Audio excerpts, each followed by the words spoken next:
हम ऐसा workout design करते हैं यहाँ पे बॉडी को क्या मिलता है, मसल स्ट्रेंथ, एंड्योरेंस और ओवरऑल फिटनेस मिलती है। हमारे पास बहुत ढेर सारे रेजिस्टेंस ट्रेनिंग के प्रोटोकॉल्स होते हैं जो मैं आपके साथ डिस्कस करने वाला हूँ। कुछ चीज़ें तो आपको पता है, कुछ चीज़ें नहीं। सबसे पहला, ट्रेडिशनल स्ट्रेंथ ट्रेनिंग में हम दो तरीके के साथ अपने मसल्स को ट्रेन कर सकते हैं। एक तो फ्री वेट के साथ, दूसरा हम मशीन्स के साथ। ठीक है, दोनों ही बढ़िया रहते हैं। कई बार लोग कंपैरिजन करने लग जाते हैं, जजमेंटल हो जाते हैं, ये बढ़िया है वो बढ़िया है, वैसे दोनों बढ़िया है।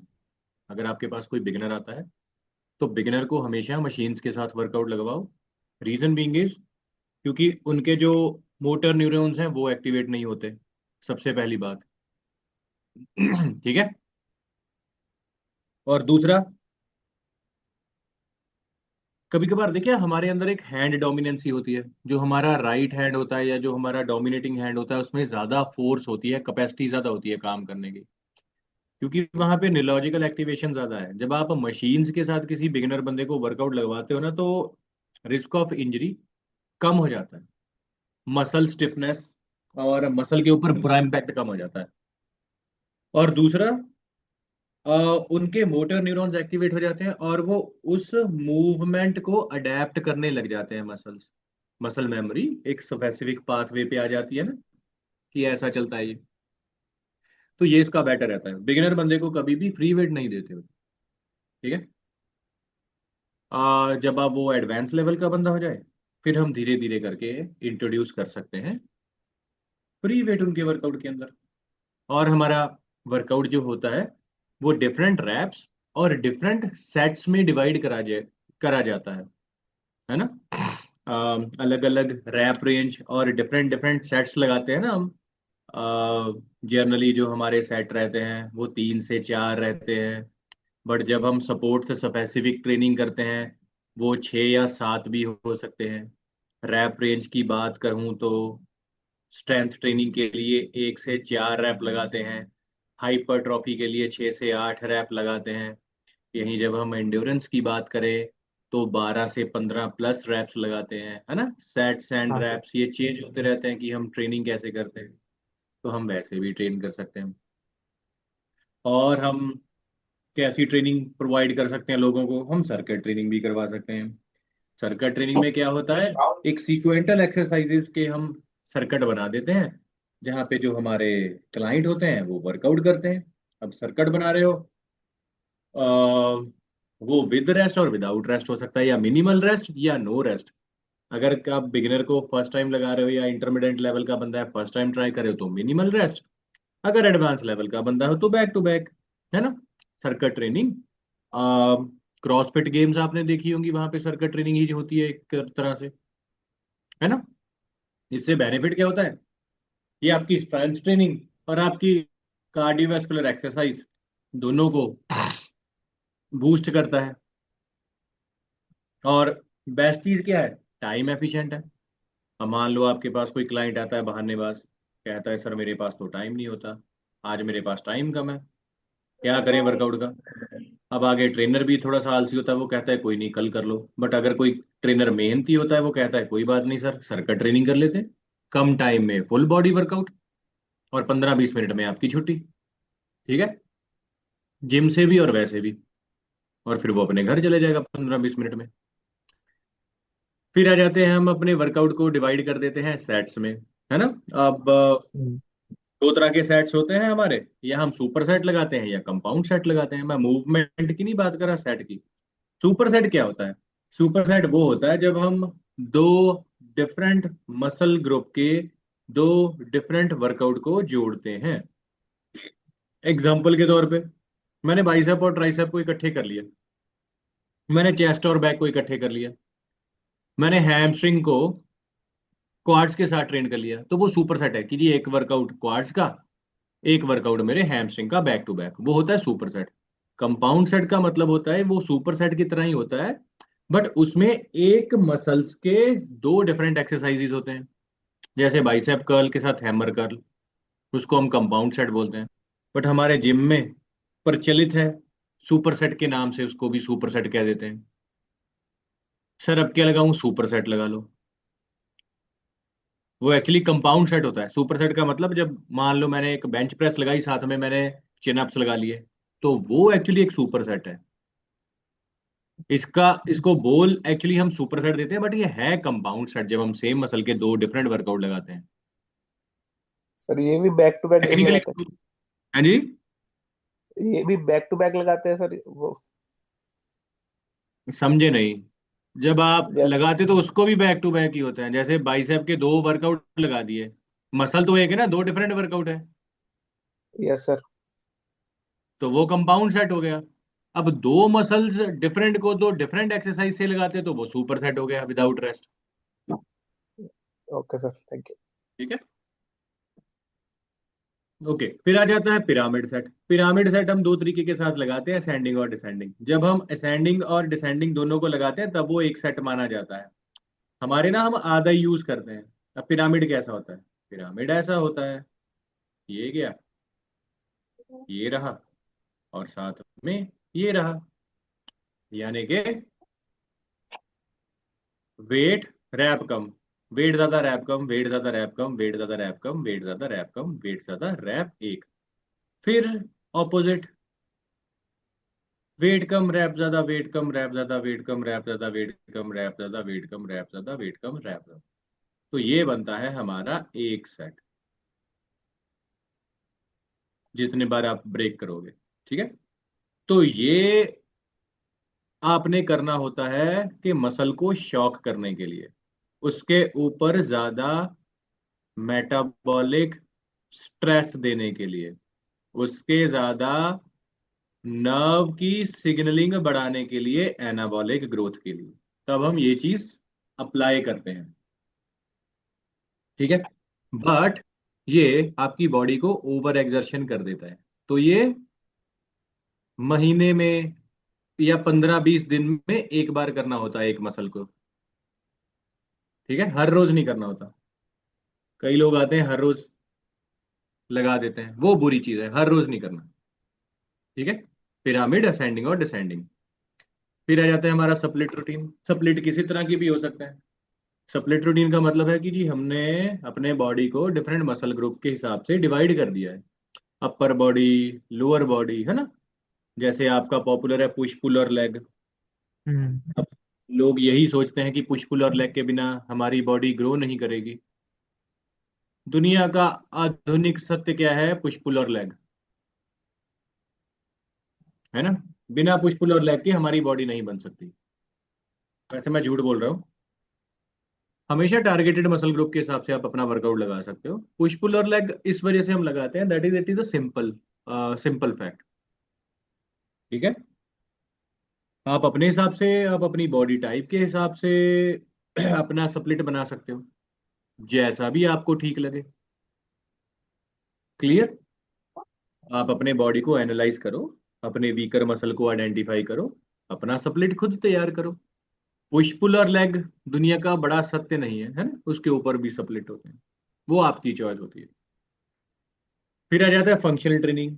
इससे भी हम अपनी बॉडी को ट्रेन कर सकते हैं। फंक्शनल ट्रेनिंग का मतलब होता है कि जी रियल लाइफ मूवमेंट, है ना, जो हम वो एक्सरसाइज करते हैं जो हमारी रियल लाइफ को मिमिक करे, मूवमेंट करे, ताकि हमारी ओवरऑल स्ट्रेंथ, बैलेंस और हमारा कोऑर्डिनेशन जो है वो इम्प्रूव हो जाए। एग्जाम्पल के तौर पे lunges, medicine ball throw, kettlebell swings, है ना। इससे क्या होती है? हमारी कोर एंगेजमेंट बढ़िया हो जाती है, कोर स्टेबिलिटी बढ़िया हो जाती है, और हमारे फंक्शंस बढ़िया हो जाते हैं। इसको भी हम स्प्लिट की तरह ऐड ऑन कर सकते हैं। आप ये मूवमेंट उन बंदों को दे सकते हो जिनका काम ही आपके लिए जनरल फिटनेस का है ना। जो जनरल फिटनेस के लिए आपके पास आते हैं, जो कॉम्पिटिटिव एथलीट नहीं है, जो सिर्फ आपके पास एक ही गोल लेके आते हैं कि सर मेरा पेट मेरी टी शर्ट से बाहर ना लगे, बस इतना कर दो, है ना। तो उसको ट्रेनिंग करने का जो मेथड होगा वो डिफरेंट होगा। ऐसे क्लाइंट का ना, जितना आप वर्कआउट इंजॉयबल बनाओगे ना, उतना वो उस वर्कआउट को एडहेयर करेंगे, उसके साथ स्टिक रह सकेंगे। बॉडी बिल्डर का क्या होता है? एक प्रोफेशनल एथलीट का ना माइंड सेटअप स्ट्रांग रहता है, उसको पता है कि ये नहीं लगाया ना तो मैं ग्रो नहीं कर पाऊंगा। जनरल क्लाइंट को फिटनेस से लेना देना है, उसको ये है कि कौन से वर्कआउट में वो एंजॉय कर रहा है, कौन से में नहीं कर रहा। वो वर्कआउट ज्यादा करेगा जिसमें वो एंजॉय करेगा। ठीक है। तो स्प्लिट हमने हमेशा क्लाइंट के हिसाब से बनाना होता है। आपको कितनी नॉलेज है उस हिसाब से नहीं बनाना होता। वो सप्लिट बना के नहीं देना जो आपको अच्छा लगे। मुझे लगता है ये मसल ग्रुप सबसे बढ़िया रहेगा, है ना? ऐसे नहीं करना। क्लाइंट के हिसाब से वर्कआउट बना के दो, उसकी फिटनेस लेवल के हिसाब। चलो फिर आ जाती है पीरियडाइजेशन। ये सबसे बढ़िया कॉन्सेप्ट होता है। जिस दिन आपने पीरियडाइजेशन सीख ली ना, तो आपको पता चल जाएगा कि किस स्प्लिट ने मैंने हाइपरट्रॉफी, स्ट्रेंथ और पावर को यूज करना है और कैसे मैंने अपना वर्कआउट बनाना है। मैं आपको एक छोटी हिंट देता हूँ। हमारा जो वर्कआउट होता है ना, वो बढ़िया होता है सिर्फ दो चीजों के बिहाफ पे। और वो दो चीजें हैं आपकी वॉल्यूम और इंटेंसिटी। जिस दिन आप अपनी वॉल्यूम और इंटेंसिटी को यूज करना सीख गए, उस दिन आपके लिए ये बहुत बढ़िया कॉन्सेप्ट रहेगा सारे का सारा। ठीक है। हमेशा हमारा वर्कआउट एक नए लेवल पे जाता है जब हम दो चीजों के साथ खेलते हैं। एक है हमारा वॉल्यूम, दूसरा है इंटेंसिटी। वॉल्यूम होता है कि आपका वर्कआउट कितने ज्यादा सेट्स और रैप से भरा है। इंटेंसिटी का मतलब होता है आप एक्सटर्नल लोड कितना बॉडी के ऊपर डाल रहे हो, यूज कर रहे हो। सिलेक्शन ऑफ द वेट आपको इंटेंसिटी से पता चलती है। ठीक है। ये दो चीजें सबसे ज्यादा जरूरी है। जब आप स्प्लिट चेंज करते हो ना, तो उसमें आप क्या चेंज करते हो? एज अ लेमैन आप सिर्फ वर्कआउट की अरेंजमेंट ऊपर नीचे कर देते हो। पहले इंक्लाइन लगाई, आज डिक्लाइन लगा लो। पहले डंबल फ्लाई उस पे लगाई थी, फिर ये लगा लो ना। वहां पे चेंज आपकी वॉल्यूम और इंटेंसिटी भी होनी चाहिए। क्योंकि मसल को हमने कंटिन्यूसली टॉर्चर वॉल्यूम और इंटेंसिटी से करना होता है। वर्कआउट के नाम, उनकी सीक्वेंस को चेंज करके कोई इम्पैक्ट नहीं आता उसके ऊपर। आपकी बॉडी ग्रोथ तब तक करती रहेगी जब तक उसको एक्सटर्नल लोड मिलता रहेगा, यानी कि उसको वॉल्यूम और इंटेंसिटी मसल को हिट होती रहेगी। आप अगर 10 साल हो गए, 15 साल हो गए, कितनी सप्लिट चेंज कर लोगे? कुछ इतने वर्कआउट है, 20-30 हजार वर्कआउट की पूरी जिंदगी चल जाए, है ना? घूम फिर के वहीं बेसिक वर्कआउट पे आ जाते हैं हम, जितनी मर्जी वेरिएशन दे लो। बट वो वेरिएशन बॉडी को अडेप्टेबिलिटी नहीं आने देती जब तक आप उसकी वॉल्यूम और इंटेंसिटी के साथ लगातार खेलते रहे। तब आपको एक बढ़िया इम्पैक्ट आता है। मुझे पर्सनली, मैं मानता हूँ वॉल्यूम और इंटेंसिटी का बहुत बड़ा रोल रहता है आपके लिए। फिर आ जाती है हाई इंटेंसिटी इंटरवल ट्रेनिंग। ये बढ़िया होती है। हफ्ते में आपने 1 से 2 बार इसको करना होता है या करवाना होता है। ठीक है। हाई इंटेंसिटी इंटरवल ट्रेनिंग आपको इपॉक इफेक्ट देती है। That is excess post exercise oxygen consumption. इससे क्या होता है, जब आप हाई इंटेंसिटी इंटरवल ट्रेनिंग करते हो ना, तो हमारी बॉडी वर्कआउट के बाद ना ज़्यादा ऑक्सीडाइज हो जाती है, जिसकी वजह से हमारा फैट का बीटा ऑक्सीडेशन या फैट ऑक्सीडेशन ज़्यादा बढ़ जाती है। तो ये पोस्ट वर्कआउट में आपको इफेक्ट ज़्यादा देती है। आपका मेटाबॉलिक रेट ये थोड़ा सा बढ़ा देती है। ठीक है। Short intensity burst of activity आप ये करवा सकते हो। तो इसमें जाहिर सी बात है, आपकी स्ट्रेंथ भी इन्वॉल्व होएगी, साथ में आपका हार्ट भी इन्वॉल्व होगा। हार्ट और लंग्स दोनों जरूरी है ये भी करना, हफ्ते में सिर्फ 2 बार। ठीक है। और तो जैसे किसी का मान वेट लो, रिड्यूस हाँ जी तो किसी बोलो। का वेट रिड्यूस करा रहे हैं, सबसे बेस्ट एक्सरसाइज तो यही होगी। क्या करा रहे हो? किसी का वेट रिड्यूस करवाना है, फैट लॉस जो पतला करना है, सबसे बेस्ट एक्सरसाइज एचआईटी ना। नहीं, सबसे बेस्ट ये नहीं है। ये वो बंदा कर सकता है जिसको पहले वर्कआउट की नॉलेज है। थोड़ा ये मतलब थोड़ा बिगिनर एडवांस बंदे के है। लिए, बिगिनर बंदे के लिए ये नहीं बना। बिगिनर बंदे के लिए तो स्टेडी स्टेट कार्डियो सबसे बेस्ट है। ठीक है। जोन 1 में कार्डियो कराओ, स्टेडी स्टेट कार्डियो। फिर आ जाती है हमारी सब मैक्सिमल ट्रेनिंग। सब मैक्सिमल ट्रेनिंग एफर्ट ये हमें सिखाता है कि हमने वर्कआउट जो करना होता है ना, हमेशा अपनी मैक्सिमम कैपेसिटी के हिसाब से करना होता है। यानी कि जब आप स्ट्रेंथ ट्रेनिंग करते हो ना, वेट को लिफ्ट करते हो, तो हर रोज हमने अपनी मैक्सिमम अमाउंट तक लिफ्ट नहीं करना होता कि सिर्फ एक ही रैप आए, है ना? देखो, मसल ग्रो करता है टाइम अंडर टेंशन। जितना मसल टेंशन के अंदर रहेगा ना जितने टाइम तक, मसल उतना ग्रो करेगा। और एक रैप आपको सिर्फ स्ट्रेंथ दे सकता है, हाइपरट्रॉफी नहीं दे सकता। ठीक है। तभी तो पावर लिफ्टर कभी रिप्ड देखे हैं सिक्स पैक एब्स के साथ? ट्रेनिंग प्रोटोकॉल डिफरेंट होता है ना उनका। तो ये चीज होती है।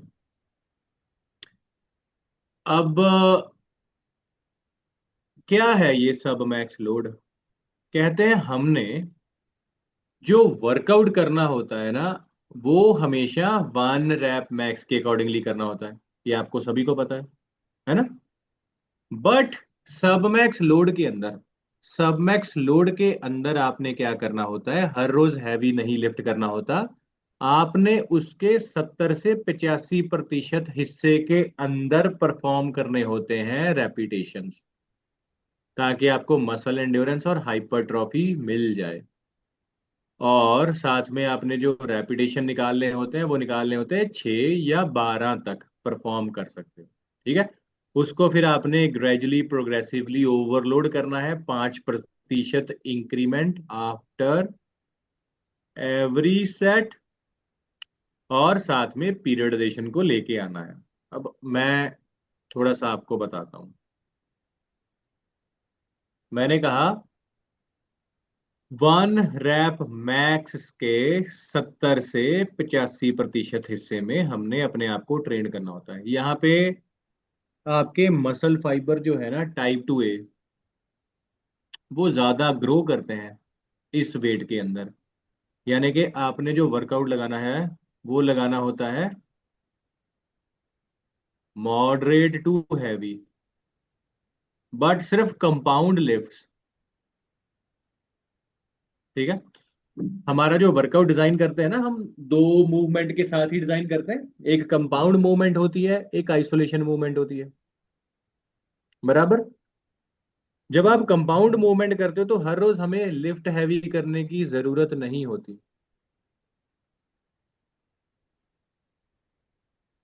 ठीक है।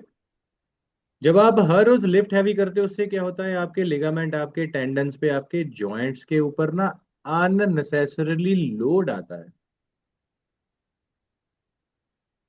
और दूसरा, मसल के जो higher number of motor units होती हैं वो एक्टिवेट नहीं हो पाती। और मसल तभी ग्रो करता है, फ्लरिश करता है, जब उसके अंदर ज्यादा न्यूरोलॉजिकल एक्टिवेशंस होती हैं। ये तभी काम करती हैं जब आप उसको सबमैक्स ट्रेनिंग में अप्लाई करते हो लोड उसका।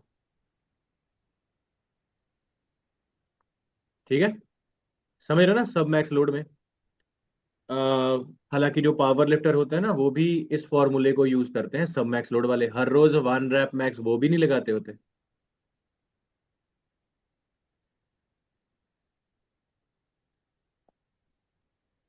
ठीक है।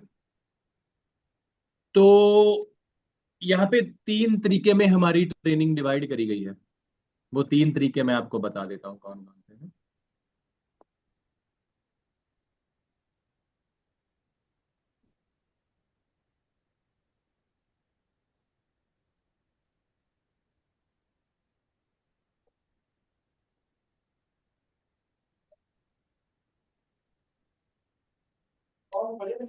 एक होती है हमारी ट्रेनिंग एंड्योरेंस बेस्ड, एक होती है हमारी हाइपरट्रॉफी, और एक होती है strength. Endurance based training sportsman को रिक्वायर्ड होती है, क्योंकि इनका ज्यादा टाइप 1 मसल फाइबर रिक्वायरमेंट में आता है ज्यादा। Hypertrophy type 2A muscle fibre, और स्ट्रेंथ के लिए टाइप 2B मसल फाइबर हमारा जो होता है वो यूज होता है। ठीक है। एंड्योरेंस के लिए जो आपको वेट की रिक्वायरमेंट होती है वो होती है 60 to 70% of your one rep max. ठीक है। और एक स्पोर्ट्समैन जब रेट ऑफ फोर्स डेवलपमेंट बढ़ाना चाहता है, यानी एक्सप्लोजिव स्ट्रेंथ बढ़ाना चाहता है, तब ये वेट होता है 40 to 60% of one rep max. ठीक है generally. 60 to 70% of one rep max, rep range रहेंगे 12 से 15। फिर आ जाती है हमारी हाइपरट्रॉफी। हाइपरट्रॉफी में क्या रहता है, यहाँ पे जो सिलेक्शन ऑफ द वेट रहेगा वो रहेगा 80 to 85% of one rep max, rep range रहेंगे 6 से 8। जो कि आपके ट्रेनिंग प्रोटोकॉल आपने डोरियन येट्स के देखे होंगे, है ना। वो बैलेंस रखते थे वॉल्यूम और इंटेंसिटी को। अब काई ग्रीन है, उसका जो वर्कआउट होता है वो वॉल्यूमाइज्ड होता है ज्यादा, है ना। हर एक बॉडी बिल्डर का एक अलग चॉइस होता है कि कैसा उसने वर्कआउट करना होता है। अब यहाँ पे स्ट्रेंथ ट्रेनिंग आ जाती है, ये टोटली गेम ही अलग होता है। यहाँ पे ट्रेनिंग उन्होंने करनी होती है हमेशा 85 से 95% ऑफ वन रैप मैक्स में, और रैप रेंज लगाने होते हैं 1 से 4। तो ऐसे हमारा selection of the weight different रहता है जब हम कंपाउंड लिफ्टिंग करते होते हैं। ठीक है। तो ऐसे हमारे ट्रेनिंग प्रोटोकॉल चलते होते हैं। 80 to 85% ये होती है इंटेंसिटी, 6 से 8 ये होती है वॉल्यूम। अब हम हाइब्रिड मेथड ज्यादा यूज करते हैं, being a bodybuilder some sort of. हम एंड्योरेंस और हाइपरट्रॉफी को ज्यादा यूज करते हैं, तभी जो वेट रहता है हमारा 70 to 85% ऑफ वन रैप रहता है, और रैप रेंज जनरली 6 से 10 रहते हैं इसके। ठीक है। एग्जाम्पल के तौर पे मान लो आप बेंच प्रेस लगा रहे हो सब मैक्स में, है ना। लेट सपोज किसी की बेंच प्रेस 100 kg है, तो वहां पे वो यूज करेगा 70 to 85% वाला मेथड, यानी कि 70 kg से लेके 85 kg के अंदर वो बेंच प्रेस लगाएगा। रैप रेंज होंगे उसके 6 और 10 के आंकड़े के बीच में, और हर सेट के बाद उसने 5% इंक्रीमेंट करना है। यानी कि पहला सेट गया, 70 के लगाए उसने, 6 से 10 रैप, फिर उसका 5% इंक्रीमेंट करा, 70 × 5% इंक्रीमेंट, वो आ गया उसका 74 kg। इसका आया 6 से 10 रैप। फिर 5% इंक्रीमेंट 74 का 5% इंक्रीमेंट, ये आएगा 78 के 6 से 10 रैप। फिर लास्ट वाला आएगा 82 kg का 6 से लेके 10 रैप। तो दैट इज द रीजन के रैप रेंज चेंज होते रहते हैं। हमारे ट्रेनर क्या है, आंखें बंद करके हर एक को लेकर 10 से 12, 10 से 12, 10 से 12, 10 से 12। ठीक है। Got it. तो ऐसा हम करते हैं कंपाउंड लिफ्टिंग को सिलेक्शन करने में। ठीक है। और आइसोलेशन मूवमेंट, जब आप सिंगल जॉइंट मूवमेंट करते हो तो वहां पे जो आपका वेट रहेगा लाइट टू मॉडरेट, यानी कि 60 to 70% of one rep max, इसमें रैप ज्यादा रहेंगे। Got it. तो ऐसे आप अपने वर्कआउट को एक बैलेंस शेप दे सकते हो। जनरली ये 70 to 85% सभी के लिए एप्लीकेबल होता है। ठीक है। तो ये सिनेरियो रहता है हमारा। साथ में प्रोग्रेसिव ओवरलोडिंग भी थी। हमने जो ट्रेनिंग करनी होती है ना, सब मैक्स लोड हमें सिखाता है कि हमने ट्रेनिंग फटीग तक करनी होती है, फेलियर तक नहीं।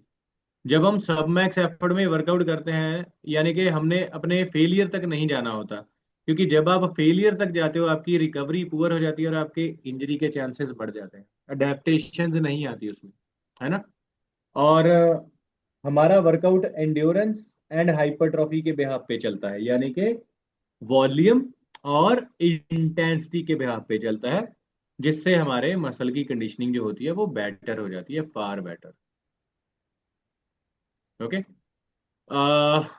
सब मैक्स लोड ने हमें सिखाया कि हमने वेट कितना सेलेक्ट करना है। रेपिटेटिव मेथड हमें सिखाता है कि हमने रेपिटेशंस कितने लगाने होते हैं, वही। ठीक है।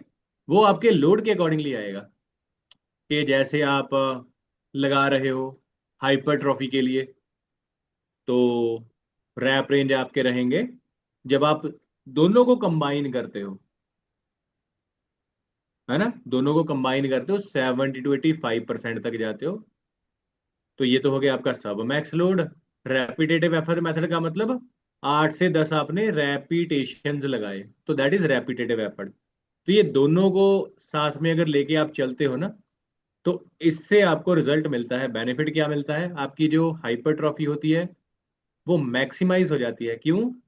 क्योंकि जब आप वर्किंग करते हो फटीग तक, सब मैक्स लोड और रेपिटेटिव एफर्ट मेथड दोनों को लगा के, तो इससे आपकी मोटर यूनिट्स की रिक्रूटमेंट ज्यादा हो जाती है और आपके मसल की डेवलपमेंट ज्यादा हो जाती है, कंडीशनिंग ज्यादा बेटर हो जाती है इससे आपकी। तो ये आपके लिए काफी ज्यादा बेनिफिशियल रहता है। ठीक है। अब यहाँ पे कंपैरिजन आ गया, कहते कौन सा मेथड ज्यादा बेटर है, सब मैक्स या रेपिटेटिव मेथड? इसका आंसर है दोनों। जब आप दोनों को कंबाइन करते हो तो आपको ज्यादा बेटर रिजल्ट मिलता है। इसका मतलब कल से अगर आप अपना शेड्यूल बनाओगे ना, तो एटलीस्ट आपको इतना पता होना चाहिए कि सिलेक्शन ऑफ द वेट क्या होती है।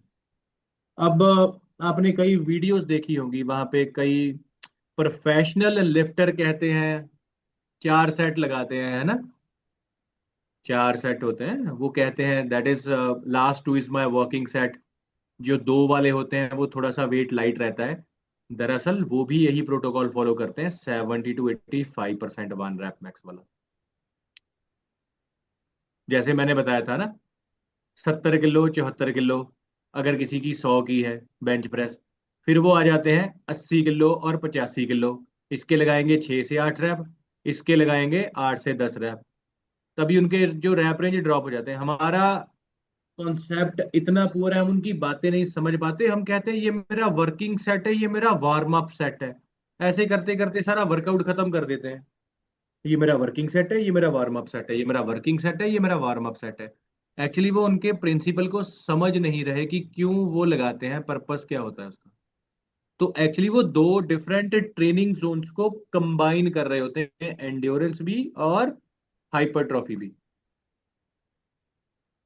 वर्कआउट का लॉजिक होता है, हम बिना लॉजिक समझे हम उसको कॉपी पेस्ट कर देते हैं अपने ऊपर ही। चलो भाई, आज तेरा भाई वर्कआउट बना के देगा,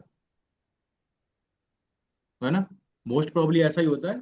80% ऑफ द जिम के जो ट्रेनर होते हैं आपके वर्कआउट नेट से देख के बनाते हैं बिना नॉलेज के, कुछ डिफरेंट ऐड ऑन कर देते हैं।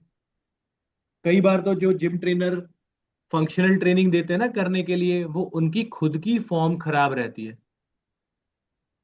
वो उनको खुद ही नहीं बता पाते कि इस वर्कआउट में क्या करना है, कैसे मसल्स को इंगेज करना है, रिक्रूटमेंट क्या है, इसकी करेक्ट फॉर्म क्या है। मोटे बंदे को जंपिंग जैक्स लगवाते रहते हैं, बॉक्स जंप लगवाते रहते हैं, है ना, हाई नीज लगवाते रहते हैं। हाई नीज मतलब उनके टेंडन और लिगामेंट की सोचो क्या बीत रही होगी। एक तो वेट ज्यादा, ऊपर से उनको हाई नीज,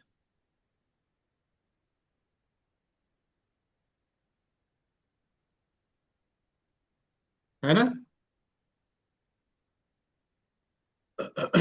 चलो, अब एक चीज आती है, जब आप ट्रेनिंग करते हो ना, इस चीज का ध्यान रखना, इसको हम कहते हैं ओवर एक्सर्शन। ओवर एक्सर्शन जब हम अपनी बॉडी को पुश करने की कोशिश करते हैं बियॉन्ड इट्स फिजिकल लिमिट, तो ये हमें फटीग देता है, इंजरी दे देता है, नेगेटिव इम्पैक्ट देता है। अगर ये आपकी प्लैंड एक्सर्शन है तो ठीक है, अगर अनप्लैंड एक्सर्शन है तो गलत है। प्लैंड एक्सर्शन मतलब मान लो आज मैंने पिरामिड सेट लगाना है, आज मैं पिरामिड सेट लगाऊंगा, मुझे पता है उसके 15-20 दिन तक मैं कोई पिरामिड सेट नहीं लगाऊंगा चेस्ट का, तो ये होती है प्लैंड एक्सर्शन। अब किसी ने ये आपका ट्रेनिंग प्रोटोकॉल देख लिया बिना समझे कि ये भी ट्रेनिंग प्रोटोकॉल लगता है, आपने तो 15 दिन रेस्ट ले ली, 20 दिन रेस्ट ले ली, वो जिसने आपको कॉपी करा था वो बैक टू बैक लगा रहा है, इससे उसकी बॉडी चली जाएगी एक्सर्शन में, है ना। वो कहते हैं ना, नकल भी अकल के साथ ही मारी जाती है। हम्म। whenever you are copying something, you need to find out the protocols की कॉपी करनी कैसे है।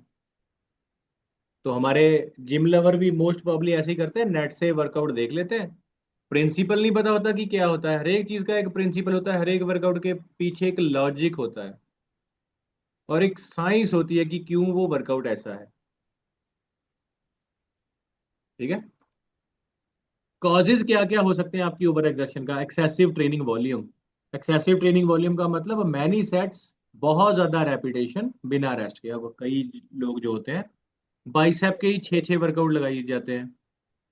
क्या जरूरत है बाइसेप के 6 वर्कआउट लगाने की?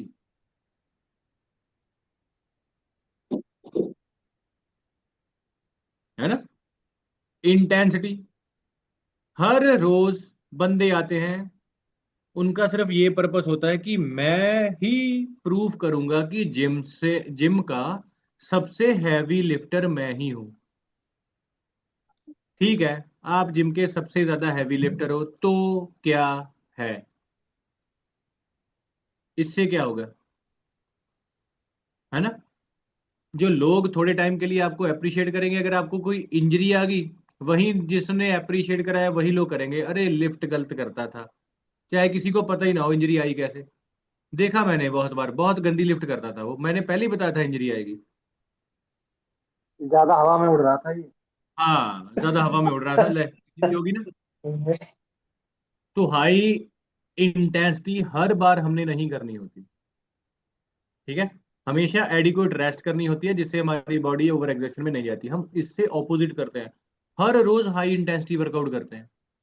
हर रोज हमने अपनी 1 रैप मैक्स चेक करनी होती है। भैया हर रोज थोड़ी बढ़ती है यार वो, एटलीस्ट 6 या 8 हफ्ते का टाइम तो दो ना यार प्रोग्रेशन बढ़ने के लिए, उसके अंदर सब मैक्स लोड के अंदर वर्कआउट लगाओ। हर रोज थोड़ी बढ़ेगी, है ना। तो that is the thing. Poor technique, कुछ लोग आते हैं डेड लिफ्ट लगाते हैं, बैक उनकी ऐसी पतंग सी हो जाती है, ऐसी पतंग जैसी गोल, पर लगाना नहीं छोड़ते कि लिफ्ट पूरी करेंगे। है ना। फिर डिहाइड्रेशन एंड न्यूट्रिशन सबसे ज्यादा इंपॉर्टेंट चीज होती है। बेंच प्रेस का मेरा टारगेट है 150 किलो की लगाने का। प्रोटीन नहीं खाता मैं, किडनी खराब होती है प्रोटीन से, ये नेचुरल नहीं है, इसमें केमिकल्स होते हैं। फिर आ जाता है इन्वायरमेंटल फैक्टर। इन्वायरमेंटल फैक्टर, मैंने जिम ढूंढा, एक 500 रुपये उसकी मेंबरशिप है, पर सर ने कहा है कि कूलर बंद करके वर्कआउट लगाओ, फैट मेल्ट हो जाती है। पसीना ज्यादा निकलेगा। तो जैसी दिखने environmental factor will cause high temperature, humidity, तो जिसकी वजह से हमारी बॉडी ओवर एक्सर्शन में चली जाती है। Got it. सिम्टम्स क्या क्या होते हैं ओवर एक्सर्शन के? मसल पेन, सोरनेस होनी, वो प्रलॉन्ग रहेगी। दूसरा फटीग, परसिस्टेंस फटीग रहेगी आपको। डिजीनेस और लाइट हेडेडनेस सबसे बुरा experience. Shortening of the breath, आपका रेस्टिंग हार्ट रेट जो होता रहता है वो बढ़ जाता है, हाई हार्ट रेट।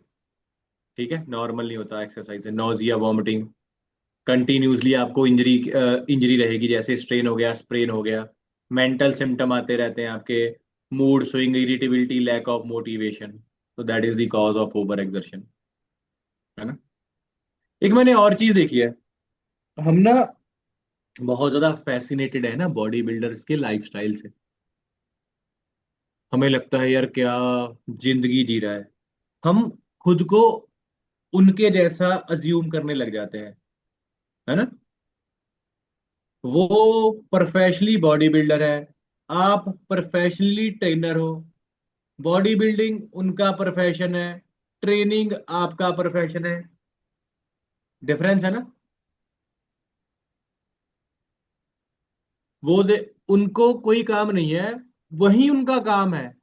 उठो, ट्रेनिंग करो, खाओ, घर आके सो जाओ, फिर उठो, ट्रेनिंग करो, खाओ, सो जाओ। आपका शेड्यूल क्या है? 5 बजे उठो, जिम जाओ, ट्रेनिंग दो, घर आओ, खाना बनाओ, सो जाओ, फिर शाम को जाओ। रेस्ट का टाइम कब मिलता है? रिकवरी का टाइम आपको कब मिलता है ना। प्रोफेशन प्रोफेशन में फर्क है आपके। उनके पास स्पॉन्सर्स हैं, आपके पास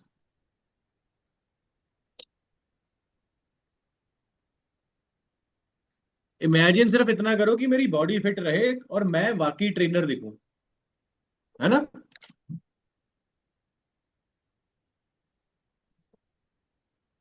ओके, हमने प्रिवेंशन करना है ओवर एक्सर्शन को कैसे। हमेशा प्रोग्रेशन ग्रेजुअली करो, बॉडी की सुनो, warm up and cool down सबसे ज्यादा इंपॉर्टेंट है। हाइड्रेट रहो, जितना हाइड्रेट रहोगे उतना बेटर है। रेस्ट एंड रिकवरी जरूरी है। अगर आपको लगे कि 5 दिन आपने लगातार वर्कआउट लगाया, आपकी बॉडी एक्सर्शन में ले जा रही है, तो टेक अ रेस्ट। या आप वर्कआउट के इन बिटवीन रेस्ट ले सकते हो। कई लोग रेस्ट नहीं लेते। पूछो रेस्ट क्यों नहीं लिया, सर ने कहा था 60 सेकंड से ज्यादा रेस्ट नहीं लेनी। अरे सर ने तो ये आपकी रेस्टिंग हार्ट रेट थोड़ी मॉनिटर करी थी, उसको आपकी कार्डियक फिटनेस का थोड़ी पता था कि वो आपकी हार्ट रेट नॉर्मल 1 मिनट में आ रही है या नहीं, 2 मिनट में आपकी 40 BPM जो है वो ड्रॉप हो रही है हार्ट रेट के नहीं। ट्रेनर भी तभी बताएगा जब ट्रेनर को पता होगा कि 1 मिनट में 20 BPM आपकी हार्ट रेट नीचे आनी चाहिए, अगर आप में कार्डियक फिटनेस बढ़िया है। समझ रहे हो। प्रॉपर टेक्निक का यूज करो, क्योंकि मसल हमेशा टाइम अंडर टेंशन ग्रो करेगा एग्जैक्ट वेट के साथ। मसल को नहीं पता होता कि आप वेट कितना उठा रहे हो। समझ रहे हो। जी। ये किसको पता होता है कि हम वेट कितना उठा रहे हैं। ये सिर्फ हमें पता होता है। मसल को सिर्फ एक ही परिभाषा समझ आती है, वो है कि आपके मसल के ऊपर स्ट्रेन कितना आ रहा है। That's it, this is the only and only definition muscle knows. ठीक है। कभी यार टेक्निक बेस्ड ट्रेनिंग भी करके देख लिया करो, क्या पता अच्छा लगे। कम एफर्ट में से ज्यादा आपको रिजल्ट मिल जाए, है ना। मजदूरी करना हर बार सही थोड़ी रहता है। मैं ऐसा नहीं कहता कि आलसी बनो, but the thing is you need to find out the right protocols for your right workout. Protocol सही होने चाहिए आपके, उससे ऊपर कुछ नहीं है।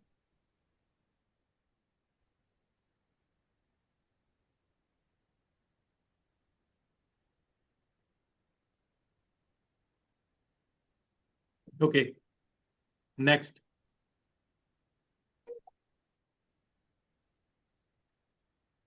डायनामिक एफर्ट मेथड,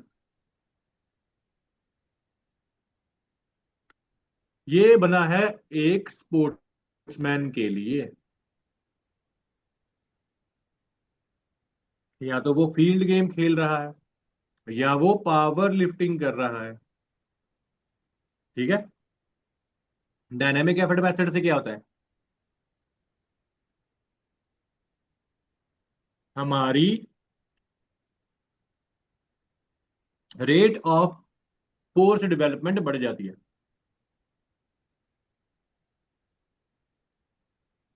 क्या आपको पता है हमारा मसल फोर्स कैसे प्रोड्यूस करता है।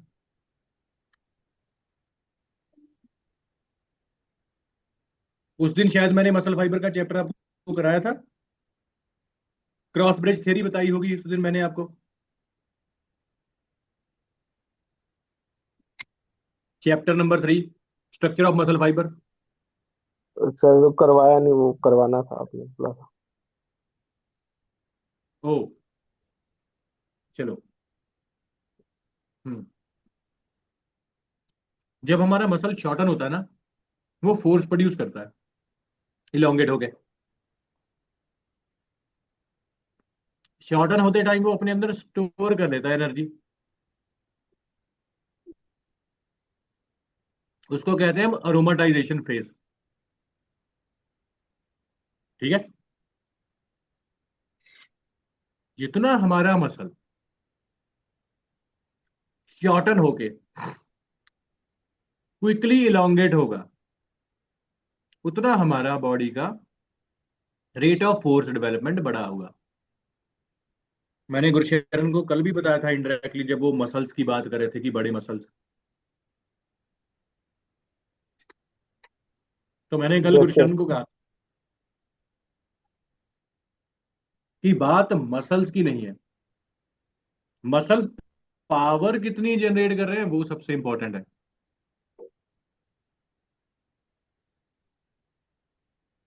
पावर कैसे बढ़ती है आपके डायनामिक एफर्ट मेथड से। इसमें हमने क्या करना है, हमने typically around 40 to 60% of 1 rep max weight उठाना है। फोकस क्या होना चाहिए, सिर्फ मूवमेंट के ऊपर। हमने लोड को मूव करना है जितना फास्ट पॉसिबल है उतना ज्यादा।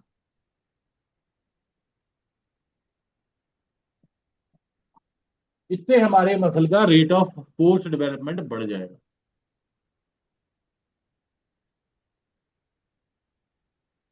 कभी किसी स्पोर्ट्समैन को क्लीन एंड जर्क लगाते देखा है, हैंग क्लीन हम्म, लगाते हाँ। देखा जी। है ना। हम्म, वो इसी वजह से लगाते हैं ताकि उनका स्ट्रेच शॉर्टनिंग साइकिल जो हो जाए वो फास्ट हो जाए। जितना स्ट्रेच शॉर्टनिंग साइकिल फास्ट होगा, रेट ऑफ फोर्स डेवलपमेंट उतनी ज्यादा होगी। ठीक है। यहाँ पे वर्कआउट करने का तरीका डिफरेंट होता है। यहाँ पे जो टेम्पो रहता है वो रहता है 0:1:4, यानी कि कंसेंट्रिक फेस जितना फास्ट पॉसिबल है उतना फास्ट हमने लिफ्ट करना है। फिर उसके बाद कंट्रोल नेगेटिव। ठीक है। तो ये स्पोर्ट्स ट्रेनिंग होती है, और इसके जो सेट रहते हैं वो 6 से 12 तक रहते हैं, रेपिटेशन 2 से 3 तक। हमने यहाँ पे फटीग को अवॉइड करना होता है। रेस्ट पीरियड जो हमारा रहेगा 30 to 90 सेकेंड रहेगा। और इसमें से एक्सरसाइज कौन कौन सी होंगी जहाँ पे फुल बॉडी का कोऑर्डिनेशन हो, ताकि हमारी पावर जनरेट ज्यादा हो सके, जैसे स्क्वाट हो गया, बेंच प्रेस हो गया, डेड लिफ्ट हो गया, है ना। प्लायोमेट्रिक्स एक्सरसाइजेस हो गए, जैसे कि जी आपका बॉक्स जंप हो गया। स्पोर्ट्स के अंदर आ जाता है मेडिसिन बॉल थ्रो। ये हमारी एक्सप्लोजिव स्ट्रेंथ बढ़ा देता है। तो ऐसे ट्रेनिंग प्रोटोकॉल्स के लिए हमारे पास एक कोर्स है जिसको हम कहते हैं स्ट्रेंथ एंड स्पोर्ट्स कंडीशनिंग। ठीक है। ये तो डायनामिक एफर्ट मेथड सिर्फ उस चैप्टर का एक छोटा सा कॉन्सेप्ट है कि जी डायनामिक, इसमें तो बेसिक चीजें बताई हैं। जैसे डिफरेंट ट्रेनिंग ऑफ प्रोटोकॉल्स हो गए ना आपको स्ट्रेंथ ट्रेनिंग के जी, सब मैक्स लोड हो गया, रेपिटेटिव मेथड हो गया, डायनामिक एफर्ट मेथड हो गया। तो वो अपने आप में ही पूरी की पूरी एक ट्रेनिंग है, वो सारे का सारा कोर्स। ठीक है।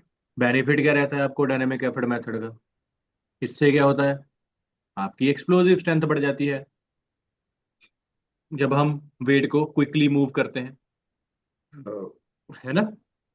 रेट ऑफ फोर्स डेवलपमेंट बढ़ जाता है, मसल फोर्स प्रोड्यूस करते हैं ज्यादा, ज्यादा एक्टिवली काम करते हैं, और हमारी पावर आउटपुट बढ़ जाती है। हमारी पावर आउटपुट बढ़ जाती है और हम इसको सारी की सारी ट्रेनिंग को अपनी गेम में ट्रांसफर कर सकते हैं ताकि हमारा रिजल्ट आ जाए बेस्ट। जैसे विराट कोहली है, उसके जैसे जो ट्रेनिंग प्रोटोकॉल है दैट इज डिफरेंट, है ना। बेनिफिट किस में मिलता है, उसकी स्पीड बढ़ रही है। तो हमने कैसे इंप्लीमेंट करना है इसको, सबसे पहले तो हमने अप्रोप्रिएट एक्सरसाइजेज यूज करने हैं, जैसे कि स्क्वाड हो गया, बेंच प्रेस हो गई, डेड लिफ्ट हो गई, ओलंपिक लिफ्ट्स हो गई, क्लीन हो गया, स्नैच हो गया। इसकी वेरिएशंस आप यूज कर सकते हो। आप बैंड्स और चेन्स को यूज कर सकते हो रेजिस्टेंस को एक्सटर्नली बढ़ाने के लिए। फिर आप अपनी स्पीड को मॉनिटर कर सकते हो एक्सेलरोमीटर या टेंडो यूनिट्स के साथ, और आप अपने ट्रेनिंग प्रोग्राम्स के अंदर इनको डाल सकते हो, है ना। तो वीकली प्रोग्राम में आप इनको इंक्लूड कर सकते हो कि जी आपके डायनामिक एफर्ट मेथड आपके लिए हेल्पफुल हो जाए और इफेक्टिव रहे आपके लिए। बेनिफिशियल कैसे कैसे हो सकते हैं, आपकी एथलेटिक परफॉर्मेंस बढ़ जाएगी इससे, आप अपनी ट्रेनिंग की इंटेंसिटी को बैलेंस कर सकते हो, और बीइंग एन एथलीट ये आपके ट्रेनिंग प्रोटोकॉल्स को इफेक्टिवनेस देगी by adding versatility. Versatile workout होगा आपके पास, तो बॉडी को नए चैलेंजेस मिलेंगे, तो जिससे आपकी ओवरऑल स्पीड और पावर जो होगी वो सिग्निफिकेंटली इंप्रूव होगी। तो ऐसे आप इसको यूज कर सकते हो। ठीक है जी। चलिए फिर आते हैं मसल फाइबर के चेंजेस के ऊपर। आपने दो टर्मिनोलॉजी सुनी होगी, हाइपरट्रॉफी तो सुनी होगी, क्या कोई बता सकता है कि अट्रोपी क्या होती है? अट्रोपी, हाइपरट्रॉफी तो होता है जी हमारा जो मसल फाइबर है उसका साइज बढ़ रहा है। अट्रोपी क्या होता है?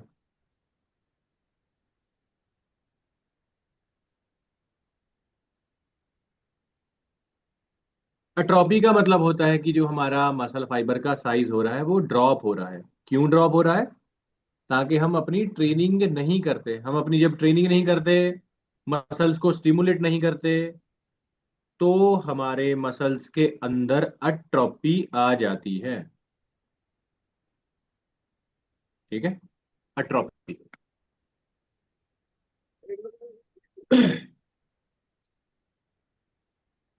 जब आप रेजिस्टेंस ट्रेनिंग करते हो तो मसल में हाइपरट्रॉफी आती है दो तरीके की वजह से। एक तो आप एक्सटर्नली लोड उस पर डाल रहे हो, दूसरा आपका मसल प्रोटीन सिंथेसिस बढ़ जाता है। जब आप रेजिस्टेंस ट्रेनिंग करते हो तो वो आपके मसल के ऊपर मैकेनिकल टेंशन, मसल डैमेज और मेटाबॉलिक स्ट्रेस देता है। मैकेनिकल टेंशन कैसे मिलती है? जब आप सिलेक्शन ऑफ दी वेट करते हो, जितना एक्सटर्नल लोड अप्रोप्रिएट उठाओगे उतना मसल के ऊपर मैकेनिकल टेंशन आएगी। फिर आ जाता है मसल डैमेज। जब आप हर रोज वर्कआउट करते हो, इंटेंसिटी और वॉल्यूम को इन्वॉल्व करते हो, इसमें क्या आ जाते हैं, मसल्स के अंदर एक माइक्रो टीयर्स आ जाते हैं। फिर जब वो माइक्रो टीयर्स रिपेयर होते हैं तो इससे क्या होता है, मसल फाइबर का साइज गिर जाता है। फिर आ जाता है मेटाबॉलिक स्ट्रेस। जब आप वर्कआउट लगाते हो लैक्टिक एसिड बनता है आपकी बॉडी में से। लैक्टिक एसिड जब बढ़ता है तो हमारे हार्मोनल रिस्पॉन्सेज बढ़ जाते हैं। फिर उसके बाद जब आप प्रोटीन की रिक्वायरमेंट अच्छी रखते हो तो प्रोटीन सिंथेसिस बढ़ जाता है और हमारी हाइपरट्रॉफी हो जाती है। हमारे हाइपरट्रॉफी टाइप 1 मसल फाइबर और टाइप 2 मसल फाइबर में भी हो जाती है। टाइप 2 मसल फाइबर की हाइपरट्रॉफी ज्यादा विजिबल होती है क्योंकि उनका क्रॉस सेक्शन एरिया ज्यादा बड़ा होता है टाइप 1 मसल फाइबर के कंपैरेटिवली, है ना। तभी एक स्पोर्ट्समैन जो होते हैं वो लीन रहते हैं, एक बॉडी बिल्डर जो रहते हैं वो बल्कड अप रहते हैं, पावर लिफ्टर तो सबसे बल्कड अप रहते हैं, है ना। आपने वो एक बार वो देखा था वो, पता नहीं मुझे याद नहीं ईयर कौन सा था मिस्टर ओलंपिया का, मेरे ख्याल से फिल ही तो जीता था तब, और उसको अवार्ड देने के लिए स्टेज पे आया था ब्रायन शॉ।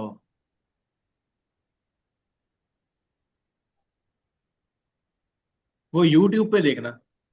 जब हम्म। ब्रायन शॉ पावर लिफ्टर है वो, जब ब्रायन शॉ एंटर कर रहा था तो फिल ही जो था मिस्टर ओलंपिया बना, वो बिल्कुल छोटा बच्चा लग रहा था उसके सामने। वो वीडियो चेक करना। हाँ देखा सर। इंस्टा देखिए, पे देखा है। हाँ देखा देखा देखा। देखा ना।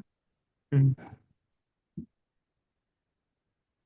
साइज। अब आ जाते हैं अट्रोपी की क्या वजह हो सकती है। अट्रोपी का मतलब होता है जी आपका मसल फाइबर का साइज गिर रहा है। मसल फाइबर का साइज क्यों गिर रहा है? क्योंकि आप फिजिकल इनएक्टिव थे। आप फिजिकल इनएक्टिव क्यों थे? या तो आप लॉन्ग बेड रेस्ट पे थे, या कुछ बंदे होते हैं जो एज्ड हो जाते हैं, सार्कोपीनिया उनको हिट करता है जिसकी वजह से हार्मोनल लेवल उनके ड्रॉप आ जाते हैं, है ना। फिर आ जाती है न्यूट्रिशनल डेफिशिएंसी। कई बंदे जो होते हैं एडिक्वेट अमाउंट ऑफ प्रोटीन वगैरह नहीं लेते जिनकी वजह से उनको ये चीजें आ जाती हैं, बट ये कंडीशन इज रिवर्सिबल। अगर कोई बंदा अट्रोपी में आ जाए तो जैसे ही वो वर्कआउट कंटिन्यूसली करना शुरू करेगा तो it will continuing his hypertrophy. ठीक है। जी। चलिए, बाकी ये कल करेंगे। चलो उसको खत्म ही कर लेते हैं। अब कौन कौन से फैक्टर हैं जो आपके मसल फाइबर के साइज को चेंज करते हैं? सबसे पहला, आपने साइज को कितना बढ़ाना है, कितना रखना है। ये आपका ट्रेनिंग टाइप बताएगा कि आप स्ट्रेंथ और पावर ट्रेनिंग करते हो या आप सिर्फ एंड्योरेंस ट्रेनिंग करते हो। अगर आप स्ट्रेंथ एंड पावर ट्रेनिंग करते हो तो टाइप 2 मसल फाइबर ग्रो ज्यादा करेगा, वो ज्यादा डोमिनेट करेगा। अगर आप एंड्योरेंस ट्रेनिंग करोगे तो टाइप 1 मसल फाइबर ज्यादा डोमिनेट करेगा, और टाइप 1 मसल फाइबर लीनिंग देता है आपको। फिर आ जाता है आपका प्रोटीन इंटेक कितना रख रहे हो, या कैलोरी सरप्लस पे जा रहे हो, या आपके हार्मोनल फैक्टर क्या है क्या आपके टेस्टोस्टेरोन ग्रोथ हार्मोन आईजीएफ अपने सही काम कर रहे हैं, कॉर्टिसोल लेवल आपका कंट्रोल में है कि नहीं। फिर आ जाते हैं कुछ लोग जेनेटिकली टाइप 2 मसल फाइबर को लेके ज्यादा पैदा होते हैं, प्री डिस्पोजिशन ज्यादा होती है टाइप 2 मसल फाइबर की, अर्थात फास्ट ट्विच मसल फाइबर। जिनके पास फास्ट ट्विच मसल फाइबर होते हैं वो जेनेटिकली ज्यादा जल्दी ग्रो करते हैं। और ये मसल फाइबर सिर्फ उन बंदों के लिए होता है जिनका बॉडी टाइप मेसोमॉर्फ रहता है, ना ही एक्टोमॉर्फ वाला बंदा, ना ही एंडोमॉर्फ वाला बंदा। ठीक है। फिर कंक्लूजन इसका ये कहता है कि मसल फाइबर का साइज कम या ज्यादा होना किस चीज पे डिपेंड करता है। वो है आपका न्यूट्रिशन स्टेटस, आपकी रेजिस्टेंस ट्रेनिंग, आपका पर्टिकुलरली मसल फाइबर को अंगेज करना कि कौन से मसल फाइबर को आप अंगेज कर रहे हो अपनी ट्रेनिंग के दौरान। ठीक है। तो कल हम जो पढ़ने वाले हैं वो है muscle fibre type and transition, कि मसल फाइबर आपका कैसे ट्रांजिशन में आ जाता है। ठीक है। कल हम